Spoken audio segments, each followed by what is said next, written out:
She did it over eggs. Fork halfway to her mouth, eyes on her phone, a white, hum. That wasn't for me. I asked if we were still good for Friday. Small concert downtown. Tickets I'd bought 3 weeks back. She blinked slow, set the fork down, and smiled like a teacher correcting a child. Don't box me in, Mark. I'm tired lately. Friday is a box now. It's pressure. You don't read the room. There it was. Not a fight. A diagnosis. She rose, kissed the air near my cheek, and left the plate in the sink for me to rinse. 10 minutes later, I watched her laugh at a text, thumb flying, shoulders loose in a way I hadn't seen near me in months. If I'd known where that tone was headed, I would have skipped the concert, the flowers, the dinners. I would have skipped the idea that patience fixes everything. We still went Friday. She didn't touch me. Front row sound, my hand on the rail, her looking past me like the stage was a window to somewhere better. On the drive back, she looked out at the highway shoulder. You're smothering, she offered. I bought you a hot dog and earplugs. Exactly. I didn't raise my voice. I just drove. When we pulled in, she ducked into the bathroom with her phone like it was oxygen. A door click. Another laugh I didn't recognize. It sounded like a stranger had moved into our house and kept my wife's face. The next morning, I made coffee and a plan. First rule, no begging for clarity. I asked once, "You good?" I slid the mug across. "Fine. You and I are off lately. I want to fix it. Tell me the rule you need." She sipped, squinted at the mug like the coffee had offended her. "Stop analyzing. It's not attractive." "Okay." Second rule. "How about you stop hovering? Men with their own life. That's attractive." "Got it." She took that as a win and left the cup in the sink. The water took it from there. I tested her rule by following it to the letter. That week, I stayed late at work twice. Met Nate for wings. Drove to the gym I used to ignore. She noticed the empty seat at dinner. "You didn't text," she remarked from the couch. "You said to stop hovering." I reminded her, grabbing my keys for the late run. She pretended to be bored, but her eyes tracked me. A look I'd seen when she picked table scraps from my plate. Territorial, not loving. At work, Denise, my manager, leaned on my office frame. "You switched your calendar around. Everything okay at home?" "Just taking your advice," I answered, scanning the schedule. "More focus here. Clear goals." She nodded at my screen. "Your numbers look sharp." I made them sharper. Home got cleaner without me announcing it. I started buying my own groceries, the boring staples, separate bags and receipts. I left them visible on the counter like I was labeling shelves in my mind. If anyone asked, I would call it organization. No one asked. Lauren escalated in a quieter direction. Hugs became side taps. Kiss became forehead air. In bed, she turned into a plank, headphones in, volume up. When I touched her shoulder, she rolled to the edge and pulled the comforter with her. One night, I put a small box on the kitchen island. Spa gift card, dinner reservation. I cooked, roasted chicken, simple. She came in late, hair too neat for the weather, shirt that wasn't hers last season. She looked at the table like I had put a kid's diorama together. "Sweet," she said, flipping the box lid with a finger. "This is the lot. It's dinner and a massage. It's you trying to buy a mood. It's me trying." She laughed under her breath. "You always make it about effort. I need space, Mark. Not homework." I took a breath, recentered. "Tonight's not homework. It's dinner." I slid the chair out for her. She stayed standing, arms crossed, a smile that wasn't kind. "You're so intense. Chill." I pushed the chair back in. "Dinner's in the oven. Join me or not." She didn't. Around 9, I heard the front door. "Going to Sarah's," she called, already halfway out. "Take the leftovers," I called back. "They're good cold." She paused long enough to look irritated that I wasn't chasing her. "I'll pass." I watched the taillights fade. I ate alone. The chicken was fine. The silence was better. 2 days later, she came in with soft eyes and a paper bag. "I grabbed you your favorite salad," she said, almost shy. "You've been, I don't know, patient." It was the first warm thing in weeks. I met her halfway, kissed her temple. She didn't flinch. "Let's reset," she suggested, dropping the bag in my hands. "No pressure. Tonight movie, no talking about US." "Deal." "Deal," I said. I did notice her glance toward the hall table where I kept my keys and wallet. Habit, maybe. Old me wouldn't have cataloged it. New me did and filed it. We watched a movie. She curled into me like we had found our way back. Midway through, her phone lit the room. She went still, then turned the screen face down with a quick flip. I didn't ask. I pressed play.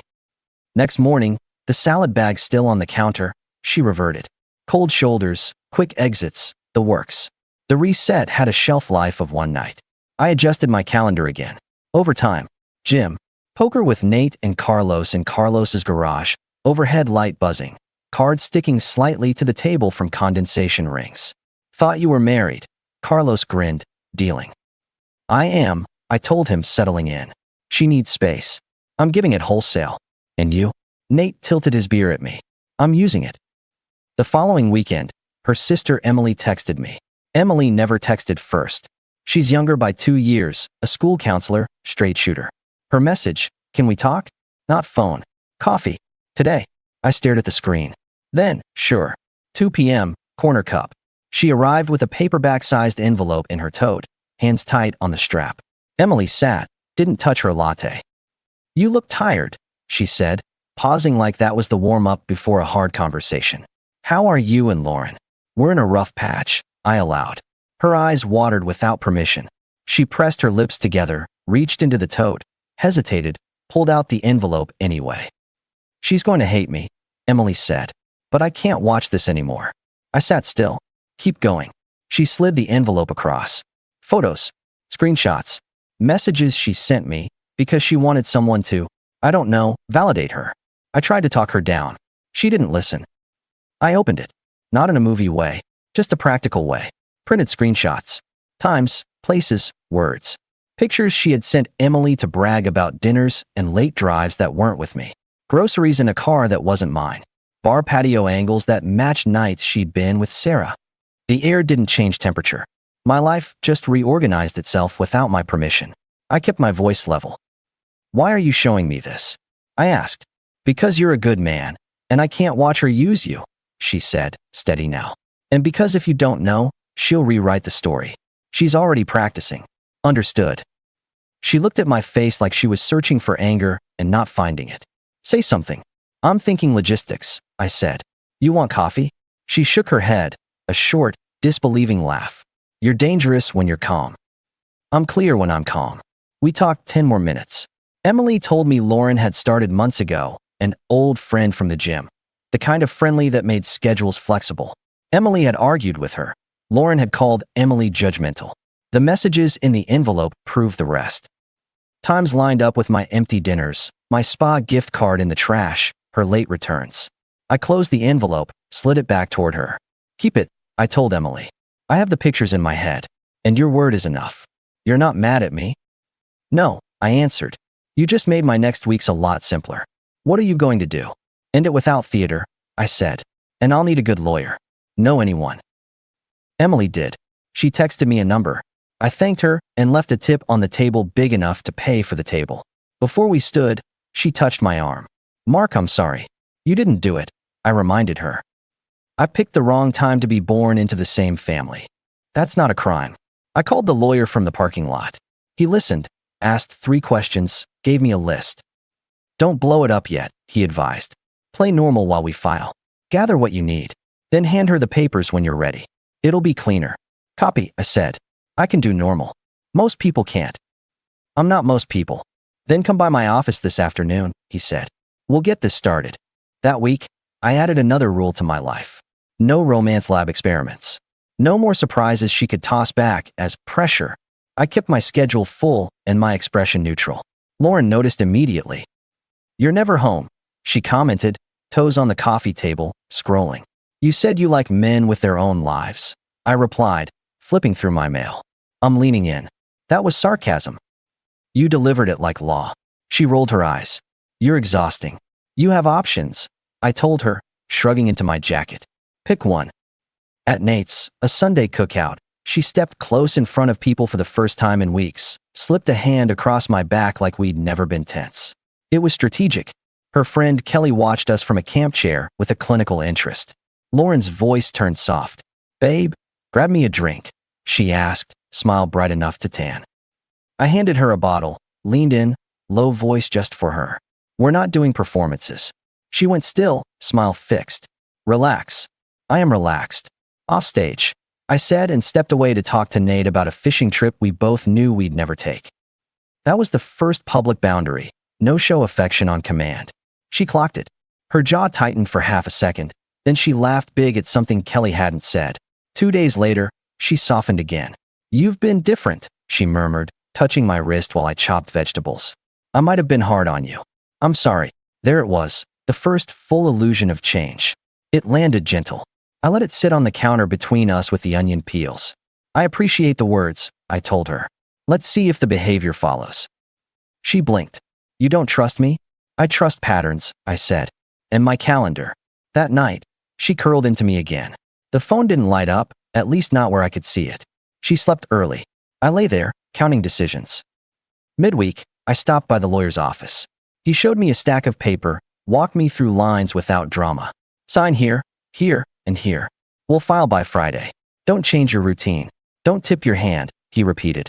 "You want clean exits, not a scene." "Understood." On the way out, my phone buzzed. "Emily, you okay?" she wrote. "Better," I answered. "Let's grab a sandwich tomorrow." We met at noon in a small deli. It wasn't a date. It felt like oxygen. She laughed at things that were actually funny. She didn't look at her phone. She asked about my job like she listened to the answers. When we parted, I felt the day had weighed again. We started meeting twice a week. She'd update me when Lauren told the family she was underappreciated. I'd update her when I bought another set of towels and moved my clothes to the guest room. Not a flounce, a reorg. She watched me do it once when she came by to pick up a book Lauren had left. Her eyes went to the empty dresser in the main room. "You moved out in your own house," she said, surprised. "Temporarily," I corrected. "It's a mental reset. Fewer mixed signals." "That's smart," she admitted, then smiled in a way that had nothing to do with being my sister-in-law. We did not name that smile. We just let it exist and didn't do anything reckless with it. Lauren noticed the guest room shift and tried a new tactic. Distance framed as self-care. "Going to my parents this weekend," she announced over cereal. "Have a good time," I replied, scrolling my calendar. "You don't care?" she tested. "I care about peace," I said. She snorted. "You're so dramatic." "Peace is dramatic now. It is with you." The following Monday, she didn't come home until after midnight. Tuesday, not at all. Wednesday morning, she breezed in with a grocery bag like she'd run out for milk, humming. "Where were you?" I asked, voice neutral. "Don't start," she fired back. "You're not my parole officer." "Correct," I said. "I'm your husband. For the moment." She folded her arms. "You're threatening me?" "I'm stating reality." She rolled her eyes, the same move as always. Minimize, mock, exit. But her bag hit the counter just a little harder than usual. She felt the ground tilt and didn't like it. Thursday morning, she dropped the line that snapped the rope. "Listen," she said, blocking the kitchen doorway like a bouncer. "I need time to figure out if you're worthy of me. I'm going to stay with my parents for a bit." I poured coffee, stirred, took a slow sip. It was a good cup. "Take all the time you want," I replied. "Don't rush clarity." She blinked at that, thrown by the lack of argument. She grabbed a suitcase and left in a whirl that suggested she wanted me to chase her. I finished my coffee, then texted Emily. "Update," I wrote. "She's moving in with her parents, to think." Emily's reply came fast. "She's not going to their place tonight." "I know," I texted back. "How's your evening?" "Open," she wrote. "Why?" "Dinner at my place," I answered. "No talk about her. Just us." "You sure?" she sent. "Very." I spent the afternoon picking up the finalized papers. The lawyer slid the envelope to me. "You ready for this?" he asked. "I've been ready for weeks." "Then hand them to her when you're calm." "That sentence matters." "I plan to be calm," I said. He nodded. "You're a rare client." Back home, I cooked something simple that looked fancier than it was. I set the table the way Lauren used to criticize as too formal for a Tuesday. I ironed a shirt because I wanted to feel sharp at the edge of my own life. Emily arrived right on time. She stood in the doorway like she wasn't sure about this. "Smells good," she said, stepping in. "It's food," I deadpanned, and she smiled the smile again. We ate. We joked. We didn't use Lauren's name. Emily told me about a kid at her school who'd brought his pet turtle for show and tell and then refused to talk because the turtle was shy. I told her about Denise and the time she made the whole team stand up and write down their worst habit on a sticky note, and mine said, "Assuming patience equals progress." Emily laughed, then grew quiet, watching my face. "This feels better than it should," she admitted, "given everything." "Maybe we're just overdue for honest company," I answered. She reached across the table and took my hand. No speech, no performance. Just warm human contact that didn't demand a cost. We stayed like that a beat too long and didn't apologize for it. We cleaned up together, moving around each other like we'd done it for years. She changed into one of my hoodies when she spilled water on her blouse. It hung on her and somehow fit. On the couch, she tucked her legs under her, head on my shoulder, the house quiet in a way I had missed. We didn't talk about Lauren or the papers on the hall table. We didn't need to. The decision was a separate room with the light already on. Morning came with light through the blinds and the soft sound of someone making breakfast. Emily beat me to the kitchen. She moved easily among the pans like she'd lived here. I leaned on the doorway, coffee in hand, content in a way I hadn't been in months. The front door opened. Lauren walked in like it was a stage entrance. "Didn't expect to see me this early, did you?" she called, heel clicks sharp. She spotted Emily at the stove and stopped like she'd hit glass. "Are you kidding me?" I took a sip. "Good morning." She pointed at Emily. "What is this?" "Breakfast," I said. "You hungry?" Her face moved through 3 expressions and landed on outrage. "You're unbelievable. You try to act innocent, and then you do this? In our house." Emily turned the burner off and faced her, calm. "Don't talk to him about innocence, Lauren. Not after all those messages." Lauren's head snapped to her. "You're lying." "No," Emily answered. "I handed him what you sent me. Your pictures. Your words." Lauren looked at me, backing into the familiar posture, indignant, superior. "You're going to take her word?" She's always been jealous of us. I reached for the envelope on the table, slid it open, and fanned out 3 pages. "These are time-stamped," I said. "They line up with your girls' nights and your parents' supposed visits. The patio lights behind you in this one. That's the place near the river we drove past once, and you called it tacky." She stared at the paper, then at Emily, then at me. The playbook she'd used for months, the deflection, the eye rolls, hit a wall and fell apart in a pile on the kitchen floor. "I can explain," she tried, voice smaller. "You already did," I said. "To your sister." Repeatedly. With details. Her eyes glossed. "Mark, please. You told me yesterday you needed time to decide if I'm worthy of you." I reminded her. "That was a gift." "A gift?" She choked out a laugh that wasn't funny. "It gave me a line," I replied. "I realized you're not worthy of me." Emily didn't move. She just stood as quiet support, not stepping in, not rescuing. Lauren's hands went out, pleading with the air. "We can fix this. I was lonely. You were distant. We both." "No," I cut in. "You were not lonely. You were busy. And I was distant because you asked me to stop hovering. I obeyed. You used the space to diversify." "That word," she snapped. "It's neutral," I answered. She tried one more angle. "Anger. You're no saint. Look at you, with my sister." Emily stepped forward. "Stop. I warned you. I told you this would blow up. You kept going." Lauren's face cracked. Tears finally landed. She looked at me, shifting to the last lever, the pity one. "Please don't end it. I'll do anything." I reached for the second envelope, the one from my lawyer. I set it gently on the table and slid it toward her. "End it." I echoed. "Good idea. Already in motion." She stared at the papers, then at me. "You filed." "Yesterday," I confirmed. "You blindsided me." "You asked for space," I said. "I respected it enough to make it permanent." She cried. I didn't comfort. She tried the apologies and the future promises that should have come months ago. I didn't bite. "You need to leave," I said, voice even. "Today. Take what's yours. Don't forget the small things. I'm changing the locks this afternoon." "You can't." "I can," I replied. "I'm not doing a scene. I'm doing a boundary." She looked at Emily as if there was a sisterly clause she could invoke. Emily didn't move. "I'll help you pack," Emily said finally, quiet. "It'll go faster." Lauren glared at her, then at me. "You two are disgusting." "No," I corrected. "We're done." She packed. Emily followed her down the hall, grabbed boxes from the garage. I stayed in the kitchen. The house sounded different with actual productivity. 2 hours later, the door closed behind Lauren and her suitcases. No last speech. Emily came back to the kitchen and leaned on the island. We breathed.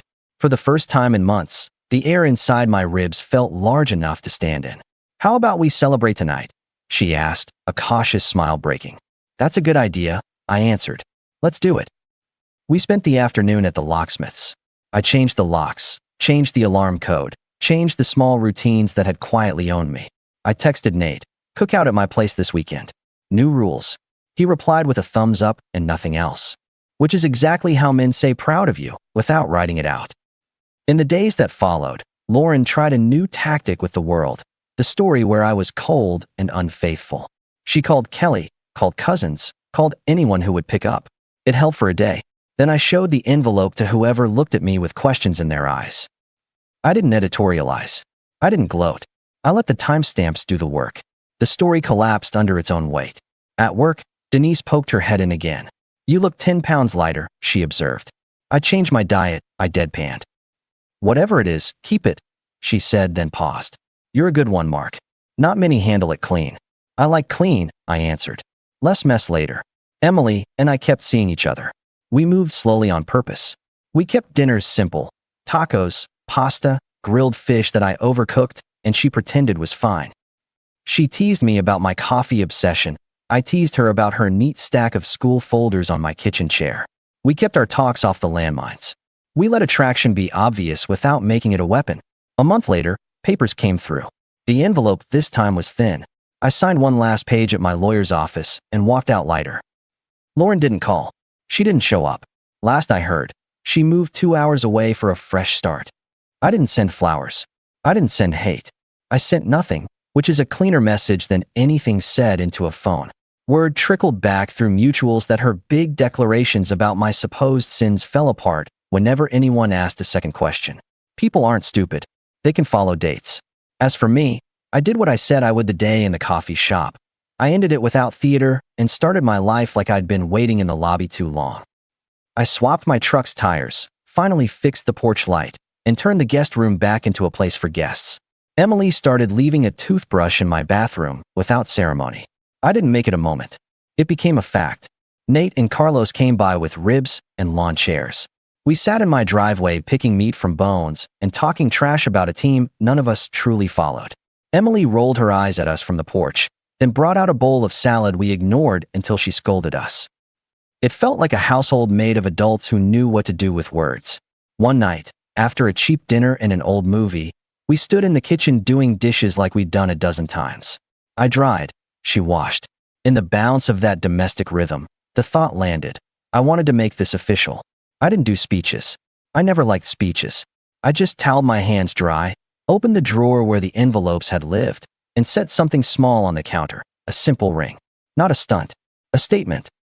She looked down, up, and then carefully around the room like she needed to confirm the world was as she left it. "Are you asking?" she said, voice steady. "I'm asking," I confirmed. Small ceremony. Close people. Real vows that mean what they say. She breathed out, a quiet, real sound. Yes. We didn't call anyone that night. We just stood there, forehead to forehead, the kitchen light over us, the house our size. And for the first time in a long time, nothing in my chest felt rented. People will say a lot of things about men who leave. They'll say we gave up or we should have tried harder. I tried. I bought the tickets, cooked the dinners, played the patient husband like it was a part that came with a mortgage. It wasn't weakness, it was faith. When it turned into a test I didn't agree to take, I stopped taking it.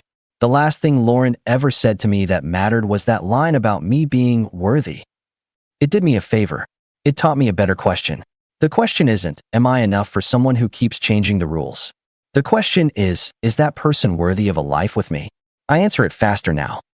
A month after the ring, Emily and I stood under a small canopy in my backyard. Nate grilled. Denise made a toast that made me pretend to cough. Carlos cried into a napkin and denied it. We said clear words. We kept it small and honest. I didn't invite a past to haunt the lawn. People sometimes ask how I knew I was done. It wasn't the envelope. It wasn't the pictures or the late nights or the performances at cookouts. It was the morning she said she needed time to decide my value. In that sentence, she made a mistake. She thought she was the only one holding a scale. I had one too. I used it. And when I set my life back on it, it balanced.